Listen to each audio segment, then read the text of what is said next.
this raid was very important for the Tuskegee Airmen.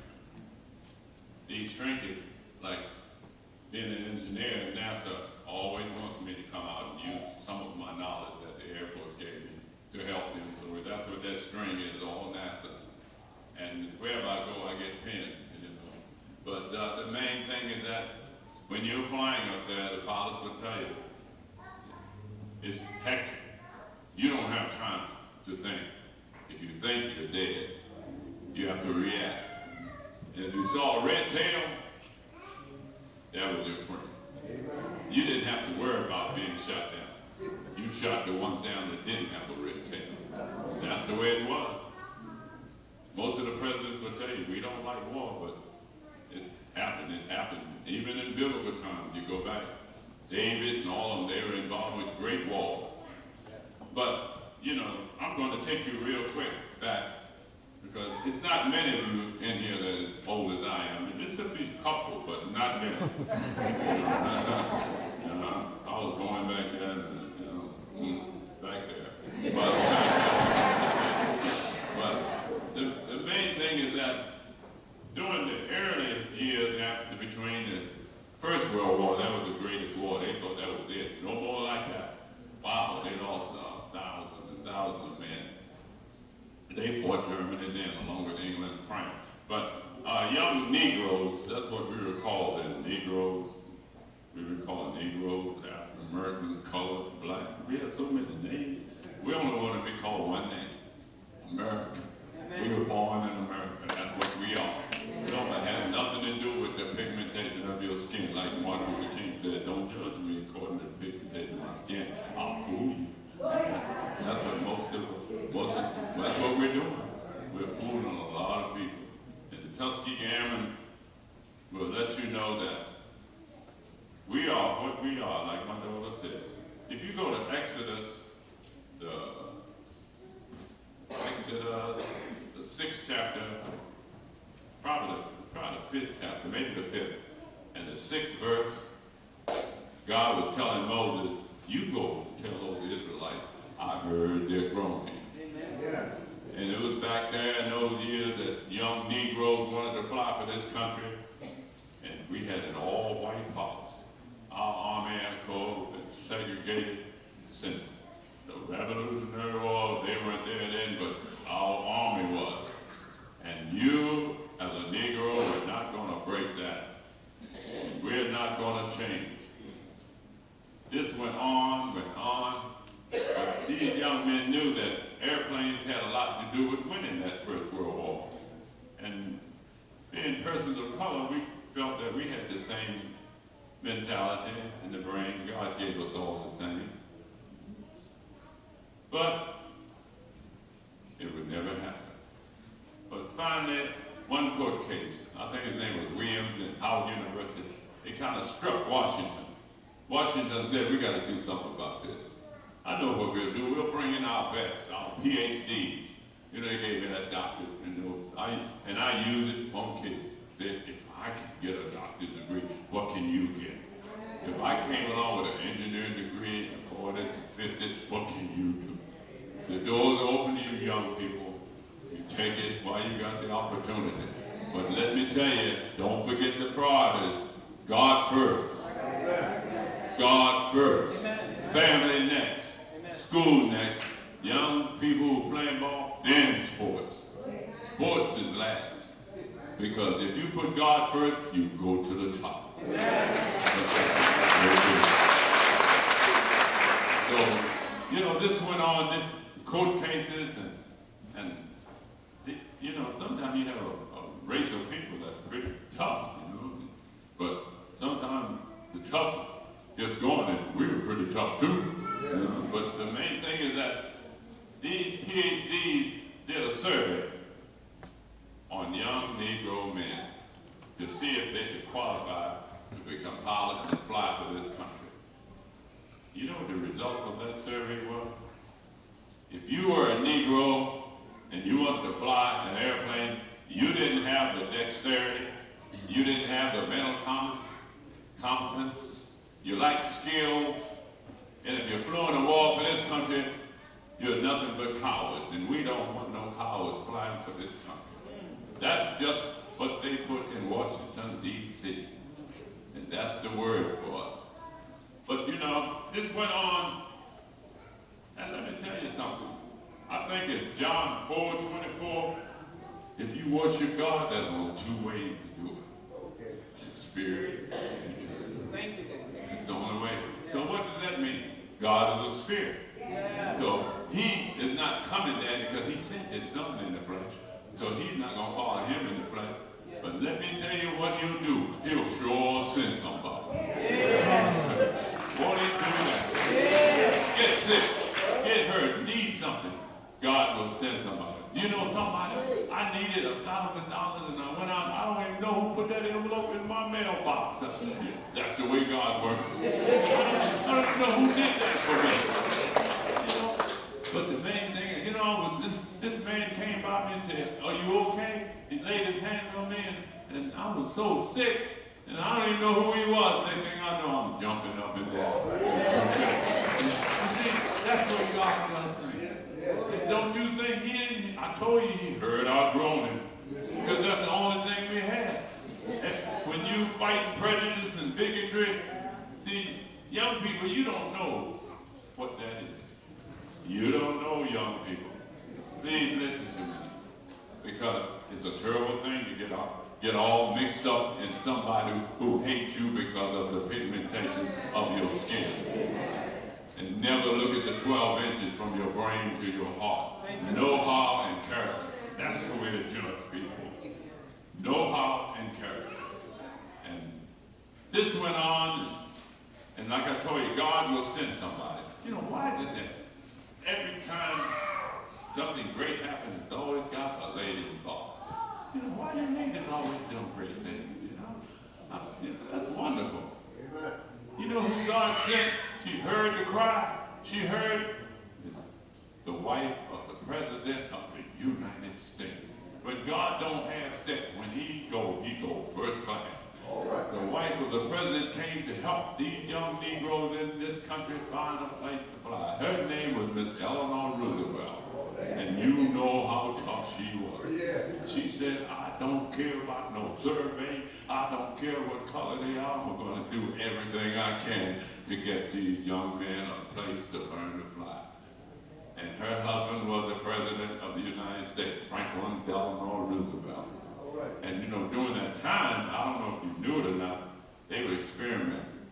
The government was on young army Negroes. They was using as guinea pigs, putting all types of diseases out, you know. It was pretty bad. Quite a few were dying. President Clinton, when he came in office, he had to go to the family and apologize and try to compensate what he could for them. But once you did, you're done, you're gone. That's what they did. It was called the experiment. But Franklin Delano, her husband, said, "How in the world am I going to do this? I can't get millions to get a location. But honey, first we got to get a location." She was a friend of Dr. George Washington Carver and Mrs. Quite a few of the Negroes back there. She was a friend of theirs. Miss Mary McLeod Bethune of Bethune College. She was a friend of Miss Roosevelt was their friend. And she said, "Wow, they tried Howard University, but Howard sits in Washington, D.C. You couldn't put a runway on Georgia Avenue." And then you got Hampton Institute. Hampton Institute sits right in the middle of Hampton. Couldn't put a runway there. Well, went to Wilberforce, same thing in Ohio. What about Tuskegee? Tuskegee, Alabama, the hottest place in this country. Tuskegee, Alabama. But you know what she did? She got her husband to allocate funds. You know how he did it? He went before Congress and said, "We have another experiment." Woo! That opened the eyes. Another experiment on Negroes. This time they want to be pilots. But we are going to give them a place because you remember that survey stated that they would be cowards and they didn't have the dexterity and they won't be there long. But let them go ahead and do what they have to do, and before you know it, they'll be gone and you'll never have to worry about it. It's all over, and our Army Air Corps will stay white. But you remember what happened with Jack 1947, Branch Rickey, see, I'm going to allow this Negro to play for me, Montreal Canadiens, then Brooklyn Dodgers. Here they come, Luke Easter, Larry Doby, they were coming from everywhere. Them Negroes was coming in there, they were swinging them back, and hitting them over. Wow, we always thought Jackie Robinson would be the only one that didn't know. Same thing with the first class had 13 men in it. 13 men. 5 graduated, 8 washed out. And that group that graduated was a young man named Benjamin O. Davis Jr. He was in West Point from 1932 to 1936. And they never spoke to him. Kid, oh, you in school and nobody speak to you for 4 years. Never, only in the line of duty, you got inspection. Have that paper ready. He said, well, Ezra, when I ate over in the corner of the dining hall. Nobody spoke to me. But when he walked across that podium in 1936 and they handed him that sheepskin, he graduated in the top 10% of his class. How about that? Persevere, never give up. And that's what he taught the Tuskegee Airman. Never give up. President Obama said, you never gave up. He had us there. My daughter was with me. We were at the inauguration. He told the Tuskegee Airman, I'm president of the United States because you persevered. You never gave up. I'm just telling you what you have to do to make it. Sure, you don't think it's tough. You think we were tough. Just keep on living. Your day will come, and you got to be ready. You got to persevere. It might not be as bad as what we went through, but you always got to look to God, the author and the finisher of your faith. Always look, and He will be there. You got to. And we had that groaning, and He came through for us, sent the first lady of the land. Now they're flying, and people, like I said, Jackie Robinson, the ball players, what do you think was happening in Tuskegee? They were coming from everywhere, coming, joining this class, another class. Before you go, you got 200 graduate pilots down there. What's happening overseas there in Germany? What's happening? Japan had the emissaries in Washington in December, talking to Cordell Hull, the Secretary of State. We are a peaceful nation. You don't have to worry about us. You know what happened. They blew Pearl Harbor to bits. Only, you know what saved that war? 3 carriers were not there. Wisconsin, Yorktown, they were out. They bombed everything, but they thought they had them all, but they didn't. And that prolonged the war. Even that Japanese admiral said, we have awakened a sleeping giant. We're in trouble. They knew they did the wrong thing when they bombed Pearl Harbor, because them ladies went to work. When they factories, always have ladies doing great things. Went to work in the factories, and boy, before you know it, we got airplanes together. But these young men are down in Tuskegee training. 1941, the war broke out. 42, they're still there. Remember that survey. 1943, we're still down there. You know what's happening over there? That man with the hair over his eyes and the little mustache and Adolf Hitler, he had the top air force, the Luftwaffe. They flew the Messerschmitt, and they were knocking planes out. England couldn't handle them, France couldn't handle them, and now white pilots that were flying couldn't handle them. I'm just telling you like it is. They couldn't handle them. And the Tuskegee Airman, Eisenhower, General Eisenhower, the Joint Chief Commander, General Arnold, head of the Army Air Corps, got their heads together. We're going to have to do something. We're losing. They would send 100 bombers. We're going to bomb Germany, only 40 come home. 60. If you can multiply 60 times 10. 10 men only. That's 600 men lost in one mission. And they were going every day, every night. 600, 400. The Luftwaffe was having field days. If you saw the movie The Red Tails, you saw what happened when that movie first came on. The Germans, they were having time with them bombers. Here, them Negroes are still down in Tuskegee. They know the survey, but you know what General Eisenhower said? I don't care about no survey. We're going to have to do something. We're going to have to, if you saw that, call my commander in, Colonel Benjamin O. Davis, can you help us? Give us a new plane, and we'll help your boys. And they finally got the opportunity. And you know what they did? They started protecting those bombers. They flew 200 missions across that Adriatic Sea, protected them going back and forth, even a 1,600-mile trip to Berlin, that's 800 miles sitting in that cockpit, back and forth. Never lost a bomber. How about them cowards? They didn't do anything.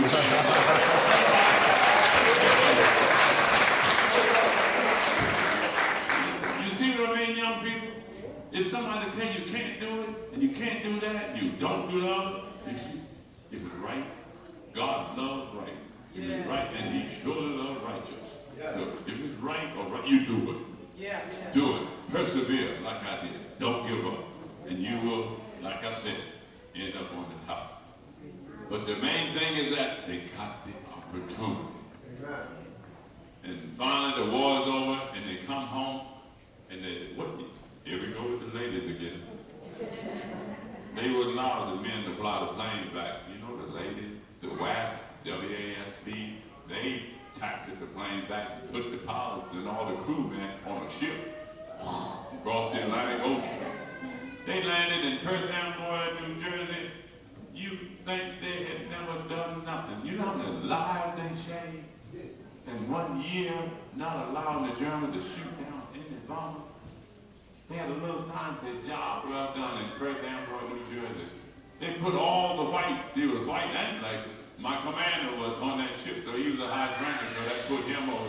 And that's the first of integration, but it wasn't legal, but they had no choice. Because he was the highest ranker, so they had to make him the commander on the ship. So he made sure that was integrated on that ship. But when they landed in Perth Amboy, New Jersey in 1945, it's like they never did nothing.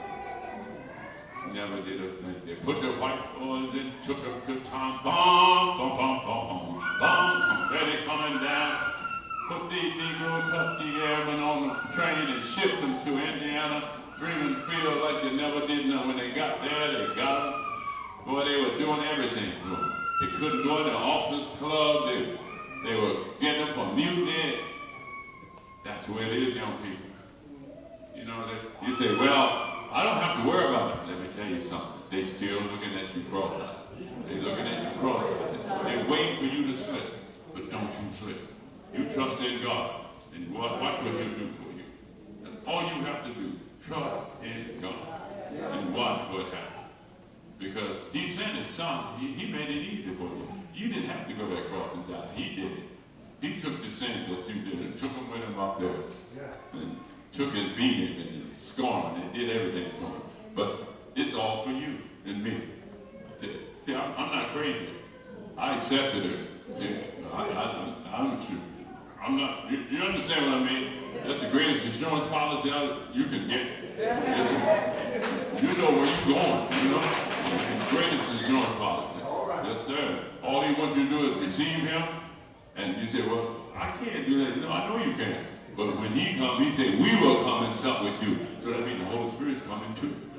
And He's going to be inside of you. And He said, don't do that. Don't do that. Don't go there. Don't. That's His job, to lead and guide you into all truth. That's what He'll do. And He is an awesome power. That God, the Spirit, is an awesome power. But now back to the Tuskegee Airman. You know, I'm sitting at home, and my wife said, Ezra, I'm retired from the Air Force and enjoying myself. I thought, but being with my wife, my daughter tell you, I had a wonderful wife.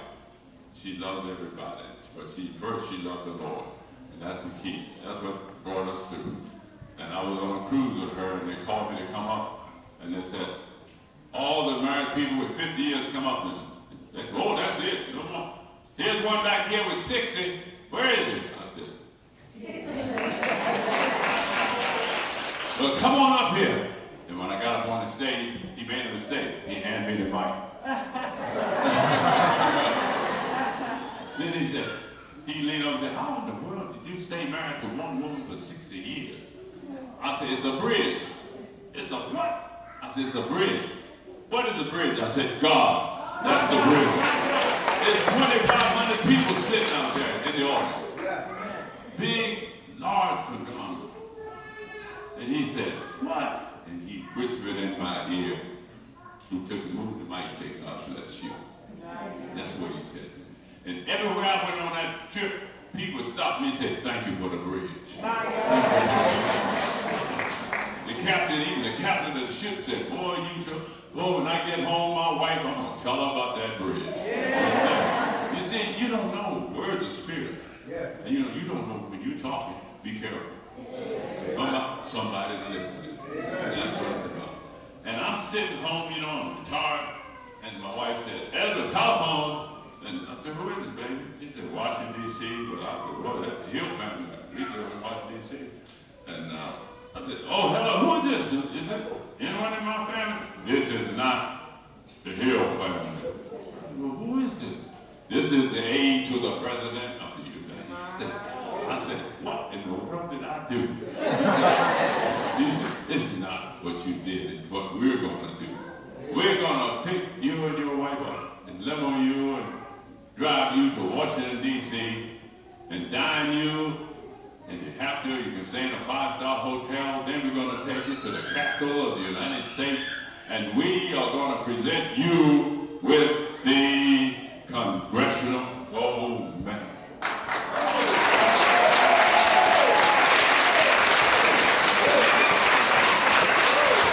How about this college? What about God? He'll take you to the top. Yes, sir. I'm a living witness. Don't half-step on God. He sure won't half-step on you. That's him. But, and I just thank God for being here. I spoke down in Pocono Beach.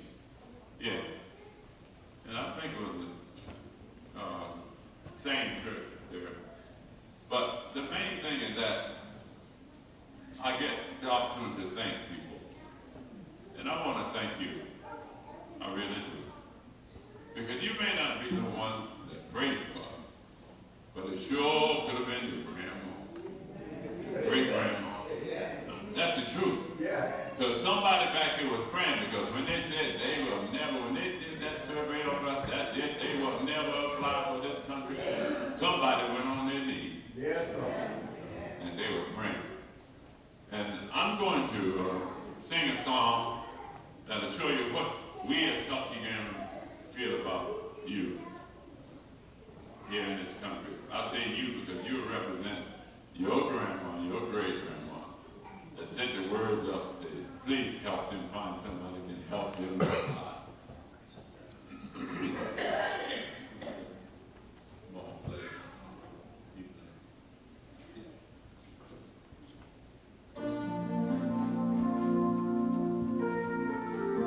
I guess you say, that old man gonna sing.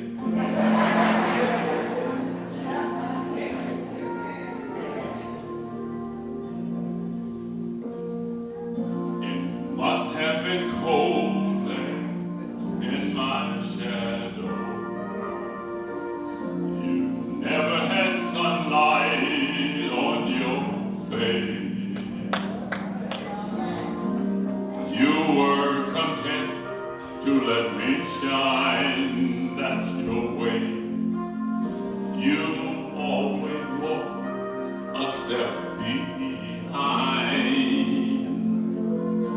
Now we were the ones with all the glory,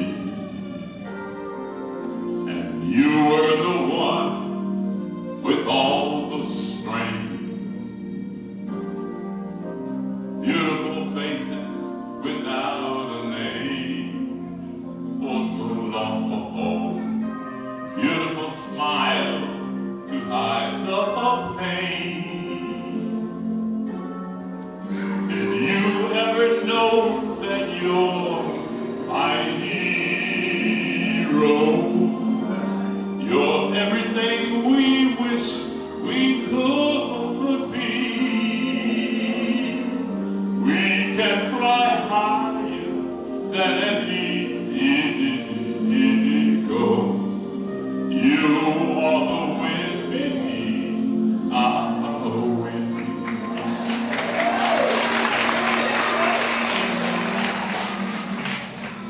It might have appeared to go unnoticed, but we've got it all.